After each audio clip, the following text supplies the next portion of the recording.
Now, here's a situation you run into all the time. You notice how when you're leaving someone, a lot of times they'll give you a message to give to someone else. Like they say, give my love to Klaus. Tell Klaus Rebecca sends her love. Do you mind that? Do you mind being used that way? Do you mind the awesome responsibility of having to carry Rebecca's love to Klaus? Suppose you don't see Klaus. What are you going to do with Rebecca's love? Carry it around? Give it to someone else, maybe. Wilhelm, I can't find Klaus. Here's some of Rebecca's love. Suppose Wilhelm doesn't know Rebecca. Can he legally accept her love? Especially when it was originally intended for Klaus. Suppose you give Wilhelm Rebecca's love for Klaus, and then you see Klaus, what are you going to give him? All you had was Rebecca's love, and you've already gone and given that to Wilhelm. Can you logically ask Wilhelm to give back Rebecca's love to Klaus? Maybe he's gotten used to it by now. Can Klaus sue Wilhelm? Can Wilhelm be arrested? Can you be arrested for transporting love across a state line?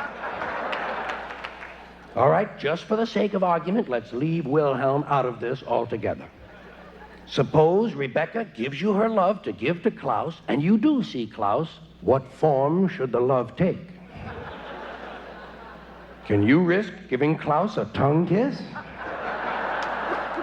Which brings up another problem. Maybe Klaus is gay.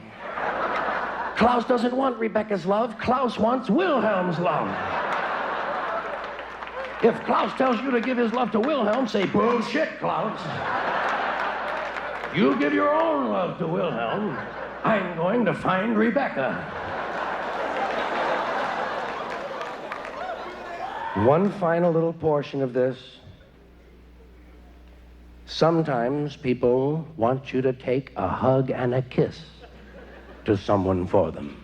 Now they've got you carrying cargo. Give him a big hug and a kiss for me. Give him a big hug and a kiss for me. Usually it's women. I find that women are a little more expressive at times like these. And sometimes they're really explicit. Bye-bye, Elena. Drive carefully and give Jake a big blowjob for me.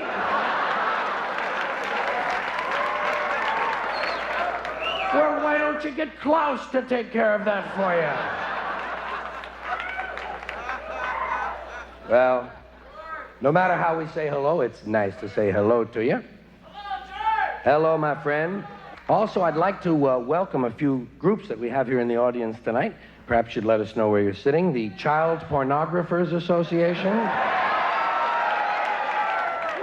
God bless you. Wonderful work you're doing. The United Syphilis Victims. Many of the same people. The Dirty Rotten Pricks of America. That's a proud organization. And we always have quite a turnout when I'm in town. The Women Who'll Sleep with Anyone. Well, not quite as many of them as I was hoping for. Those of you girls who did show up, don't forget cast party after the show. Now, I'd also like to welcome, we have some people here tonight from some of the local homes in the area. When I say homes, I mean those kind of places where some of us, let's face it, have to be kept. The home for those who no longer feel fine and dandy. The home for those who felt all right about a year ago. And the home for those who gave a shit up until yesterday morning.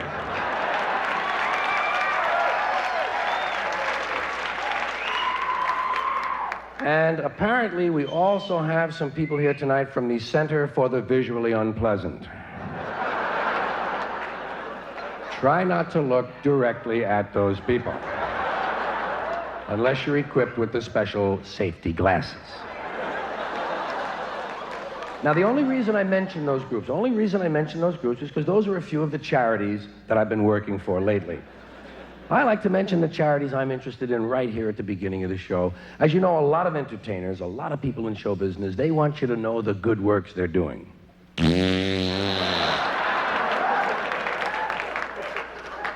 And hey, I'm no different from the others.